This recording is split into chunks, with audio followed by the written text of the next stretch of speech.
This is Elden Ring. It's the titular open-world Souls title that won Game of the Year in 2022, but you know that already. Elden Ring is a game about man versus the world, or in this case, Tarnish versus the lands in between. In between what? I don't know, but that's neither here nor there. Everyone and their grandmas are familiar with Souls titles at this point, so I'm going to jump straight into the game's most interesting points, and namely the ones that I think contribute to the uniqueness of this title. The Souls games have always excelled in creating a sense of awe and wonder. A lot of the storytelling is done through the terrain. You're endlessly presented with set pieces that actually make you just stop and look at them. The lore of Elden Ring is enigmatic at best, so you're often left to wonder about the things you come across. Who built all these ruined buildings? And maybe more importantly, what destroyed them? Or what killed that dragon? Is it dead? Your journey takes you through what appears to be a dead/dying world, and it invokes this sense of, well, I can best describe it with a famous poem. And on that pedestal these words appear. My name is Ozymandias, King of Kings. Look on my works, ye mighty, and despair. Nothing beside remains. The people or things that built the lands in between were incredibly powerful and successful. But now, well, now only a corpse remains. On one hand, it's an adventure, because you're never sure what grandiose thing you're going to come across next. And, on the other hand, there's this aura of decay and death. It's very post-apocalyptic. It's clear that whoever was in charge is no longer, and they're clinging onto what slivers of control they have left. Other inhabitants of the world have simply given up, and are just waiting for the end. But to the character you play, this is almost redundant, because anything in your way is simply a bloody stepping stone on your journey to becoming Elden Lord. To add to the sinister tone, you're not really the good guy. The world is so alien that morality is almost meaningless. You're not good or bad, you just are. You can kill almost any of the NPCs, and a lot of the enemies you face are just innocent animals, or sometimes things that don't even want to fight you back. In previous Souls games, you were responsible for prolonging a dying world in a kind of twisted way, and in Elden Ring, your end goals are equally nefarious. This also adds a unique feeling to the plot. You're the protagonist, but the world might not be better off once you're done with it. I think this is well exemplified by your interaction with the fire giant. This isn't a boss fight, this is an extinction event. The atmosphere of the game is only enhanced by its minimal UI. I think it's a seriously under-discussed point in modern games, but HUDs are a massive separator between the player and the game, and by reducing it, you can feel a lot closer to what's happening on screen. Compare these two moments.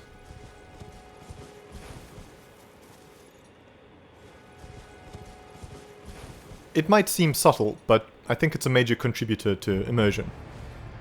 I've always thought that Elden Ring and other Souls games were a kind of nightmarish dancing game, and this is partly why the combat is so good. Equipped with infinite lives and the overpowered tool, trial and error, you overcome the game's hardest obstacles by learning to tango with death. I'm not trying to sound too poetic, but the game's tight hitboxes, reliance on dodge rolling, and relentless attacks from tough enemies encourages you to get into a sort of rhythm during fights. When you get it right, you might not notice, but you're dancing with your opponent. It's an art form, and of course very rewarding when it's perfected. Some other creators have discussed how the bosses in Souls games attack in a 4x4 time signature. Bum bum bum bum. And this is reflected in the music of their fights. But to anyone who has studied music knows that this isn't the case. They follow some kind of time signature, but it's unique to bosses and their movesets. Some of the hardest bosses are tough because they delay their attacks to bait out your dodge roll, not because they're attacking in 3/16 notes or whatever. Something that's entirely unique to Elden Ring and its Souls cousins is its approach to co-op. The best way I can describe it is strange. The intent is that the difficulty of the game, and even some of its obscurity, can be overcome by relying on strangers for help, via the messaging and summoning systems. It's charming in some instances and annoying in others. When you come across a whole mess of them in an area, it's likely that there's something that others want you to see. And it's kind of funny when people trick you into thinking there's a secret wall, where there isn't. However, I think for the messaging, its negatives might outweigh its positives, namely how it affects the tone of the game. Elden Ring is a hectic game. It's epic, grandiose, over the top.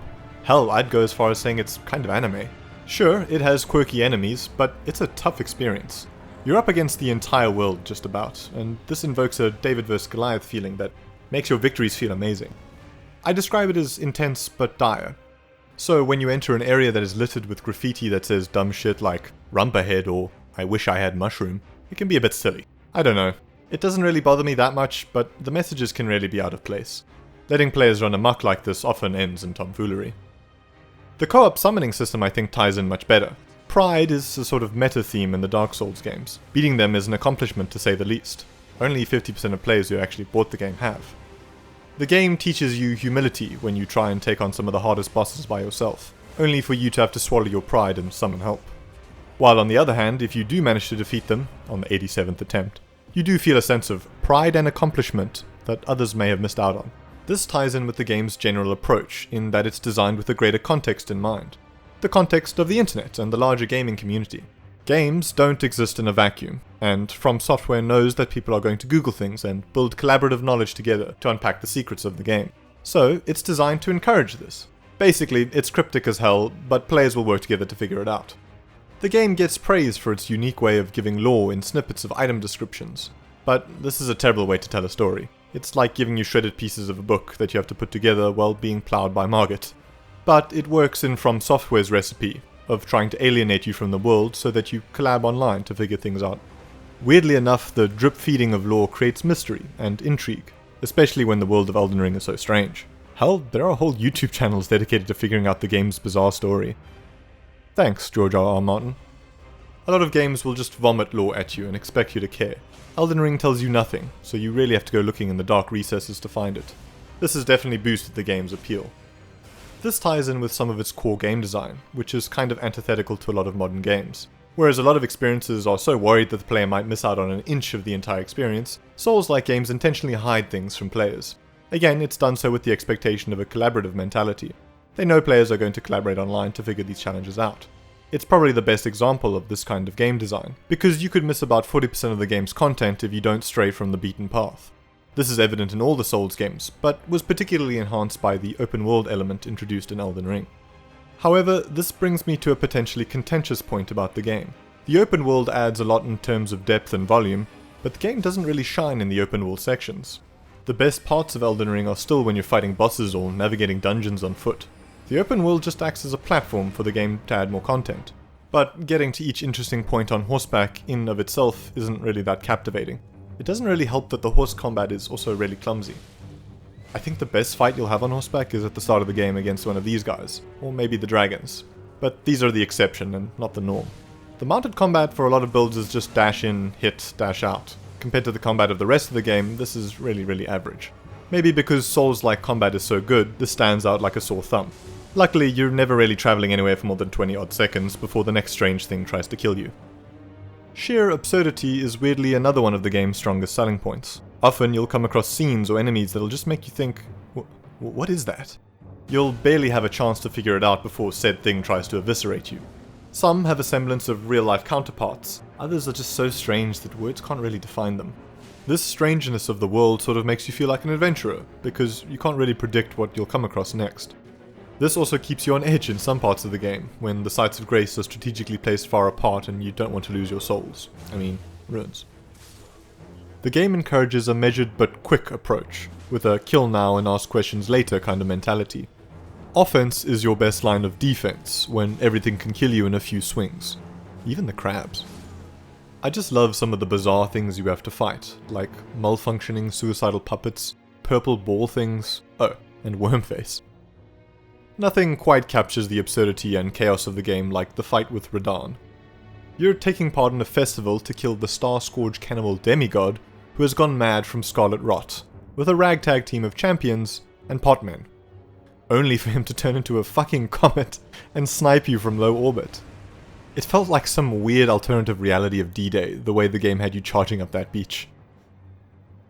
One of my biggest gripes with Elden Ring is its inventory management system, and its general approach to loot and equipment. Now, I know it's a legacy inventory setup that's imported from previous Dark Souls games, and it's designed for consoles. But my god, is it a mess. First of all, 3 separate inventory tabs to access most of the same stuff. I'm sure every new player had the issue of trying to get to an item or equip something, only for them to be scrolling around in the wrong menu. Even when the item is listed, you can't do what you want to do with it because you're in the inventory tab and not the equipment tab. The worst contender for this is trying to equip Spirit Ashes once you have the tuning bell. It's basically a unique menu to equip one fucking thing. You really could just have one tab, with the ability to craft stuff from a drop-down menu or something. I don't know. I just got sick of scrolling through these looking for the item I just picked up. Also, the way you find and modify your weapons in the game is somewhat flawed. It's that type of game design where you can really take any weapon to the late game via upgrades. In an average playthrough, you'll probably naturally find enough upgrade stones to keep 1 or 2 weapons strong enough to deal with the enemies you encounter. This is a cool system because you can pick any weapon you like and keep it with you the whole game. The problem is that the game presents you with so many cool options along the way, but heavily disincentivizes you from switching, because you'll have to invest time and effort into farming and buying enough stones to get your new weapon up to par. Look, I don't really know what the solution is, but I felt like it would cost me several in-game hours to try a new weapon in a meaningful way, and I don't think that's a good system. So, is Elden Ring a good game? Despite me shitting on it for the latter half of this video, it really is. It's a mad journey through a world that wants to obliterate you. It's hard, unforgiving, and it really tries its best to trick you. It's a recipe From Software have really perfected. It's got some issues, and maybe teething pains from trying some new things, but it still is a compelling experience. Thanks for watching.